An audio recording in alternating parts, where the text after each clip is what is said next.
प्रिय क्रांती मित्र हो, जय भीम, जय अशोक, जय संविधान, जय भारत। राज्यसभेच्या नवनिर्वाचित खासदार डॉक्टर ज्योती वाघमारे आणि महाराष्ट्र महिला आयोगाच्या अध्यक्षा रुपालीताई चाकणकर या दोन महिला विरोधी पक्षातल्या, एक आहे शिंदे गटाच्या शिवसेनेच्या तर एक आहे अजित पवारांच्या राष्ट्रवादीच्या। त्यामुळे या दोघींमध्ये कोणत्याही प्रकारचं कोणतंही साम्य नाही। एक महिला असण्याच्या पलीकडे या दोघींमध्ये कोणत्याही प्रकारचं साम्य नाही। रुपाली चाकणकर या वर्षानुवर्ष राजकारणामध्ये आहे, डॉक्टर ज्योती वाघमारे सुद्धा या अनेक वर्षांपासून राजकारणामध्ये आहे। त्या प्रमाणात रुपाली चाकणकर यांना फार लवकर संध्या मिळत गेल्या, राजकीय संधी मिळत गेली। ज्योती वाघमारेंना शिवसेनेमध्ये आल्याच्या नंतर अवघ्या 3 वर्षात त्यांना सुद्धा संधी मिळाली। मित्रांनो, या दोघींमध्ये कोणत्याही प्रकारचं साम्य नसलं तरी एका गोष्टीमध्ये मात्र आम्हाला साम्य दिसून आलं, ते म्हणजे डॉक्टर ज्योती वाघमारे या खासदार बनल्याच्या नंतर त्यांनी सगळं क्रेडिट, सगळंच्या सगळं हे फक्त आणि फक्त माझ्या बाबासाहेबांमुळे मला मिळालेलं आहे, माझ्या बाबासाहेबांच्या संविधानामुळे मला मिळालेला आहे। ये रुतबा जो मुझे मिला है ये मेरे बाबा साहब के संविधान की बदौलत है। ये रुतबा मुझे जो मिला है वो मुझे मेरे बाबा साहब की बदौलत मिला है। अगर मेरे बाबा साहब ना होते तो कुछ भी नहीं होता। अशा पद्धतीनं त्यांनी आपल्या भावना बोलून दाखवल्या।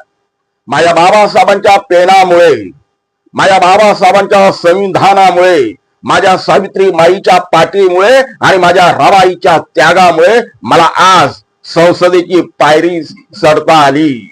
जी महिला, जी मुलगी काल बिना चपलेनं सोलापूरच्या रस्त्यांवरती फिरत होती बिना चपलेची, आज ती मुलगी बाबासाहेबांच्या प्रेरणामुळे, बाबासाहेबांच्या संविधानामुळे, माता सावित्रीच्या पाठीमुळे आणि माता रमाईच्या त्यागामुळे दिल्लीच्या संसदेमध्ये जाणार आहे। ही भावना डॉक्टर ज्योती वाघमारे यांनी बोलून दाखवली आणि खरोखर ती खरी भावना आहे। भारतामध्ये आजपर्यंत आमच्या जेवढ्या काही महिलांना जे काही मिळाले, मग ती हिंदू असेल, मुसलमान असेल, ख्रिश्चन असेल, बौद्ध असेल, कोणत्याही समाजाची भारतीय महिला जी कोणी आहे त्या प्रत्येक भारतीय महिलेला जे काही मिळालं ते केवळ आणि केवळ बाबासाहेबांमुळे मिळालेलं आहे, हे कोणालाही ना कबूल करू चालणार नाही। आणि तीच भावना रुपाली चाकणकर यांनी देखील बोलून दाखवली। रुपाली चाकणकर म्हणतात की आमच्या मुलींना, आमच्या बायांना, आमच्या घरात ज्या जन्माला येतात त्या मुलींना आम्ही फक्त पोथ्या आणि पुराणच सांगतो, तर यांना पोथ्या पुराणांमध्ये आम्ही अडकवून ठेवलं आमच्या महिलांना, आमच्या मुलींना। कृपया त्यांचं लग्न करताना, मुलीचं लग्न करताना सासूरवाडीला तिला पाठवताना तिच्या हातामध्ये संविधान द्या। तिला संविधान आम्ही कधी तिच्या हातात दिलं नाही, संविधानाचा अभ्यास आम्ही तिला कधी करू दिला नाही। आम्ही तिला फक्त पोथ्या आणि पुराणांमध्ये अडकवून ठेवलं। त्या मुलीच्या हातामध्ये सासरी जाताना, लग्न करते वेळेस सासरी जाताना तिच्या हातामध्ये मात्र बाबासाहेबांचं संविधान द्या, रुपाली चाकणकर म्हणतात। हा ह्या दोघींमधला, डॉक्टर ज्योती वाघमारे आणि रुपाली चाकणकर मधला एक साम्य। देर का होईना, देर आहे दुरुस्त आहे। रुपालीताई चाकणकरांना उशिरा का होईना आपण संविधानाचं महत्व कळलं, बाबासाहेब कळले।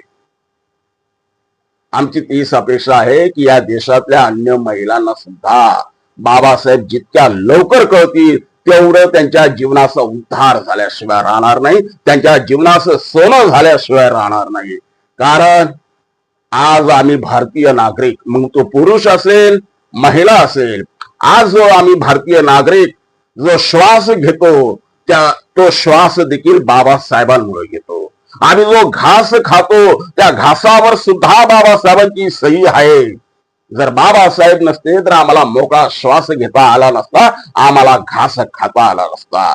आणि म्हणून या बाबासाहेबांच्या उपकारातून परतफेड करण्यासाठी बाबासाहेबांच्या उपकाराची परतफेड आपल्याला कोणत्याही पद्धतीने करता येत नाही. आम्ही आमच्या कातड्याच्या अंगाच्या कातड्याची आम्ही चप्पल जरी कातड्याची चप्पल शिवून बाबासाहेबांच्या पायात जरी घातली तरी त्या उपकारांची परतफेड होणार नाही.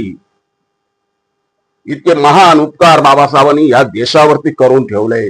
परंतु निदान बाबासाहेबांचे भारतीय संविधान आम्ही डोक्यात जरी आणलं, आचरणात जरी आणलं तरी थोडं का होईना बाबासाहेबांच्या मार्गावर जाण्याचं महाकुशल कर्म आम्हाला लाभेल. आणि रुपाली चाकणकरनं तेच बोलून दाखवलं. एक प्रकारे बाबासाहेबांचे संविधान हे शस्त्र आहे, ते हातात घ्या, तुमच्या वाटेला जाण्याची पुढची हिंमत होणार नाही. जेवढा लवकर आमच्या भारतीय महिलांना हे सगळं कळेल, समजेल, उमजेल, तो या भारताच्या इतिहासामधला एक सुवर्ण दिवस ठरेल. जय भीम, जय संविधान. प्रिय क्रांती मित्र हो, भीम पॅन्थर हे आपल्या हक्काच्या यूट्यूब चॅनलला कृपया सबस्क्राईब करून आम्हाला विषमतावादी शक्तींच्या विरोधात लढण्यासाठी बळ द्या, शक्ती द्या, ऊर्जा द्या. कमेंट करा, लाईक करा, शेअर करा.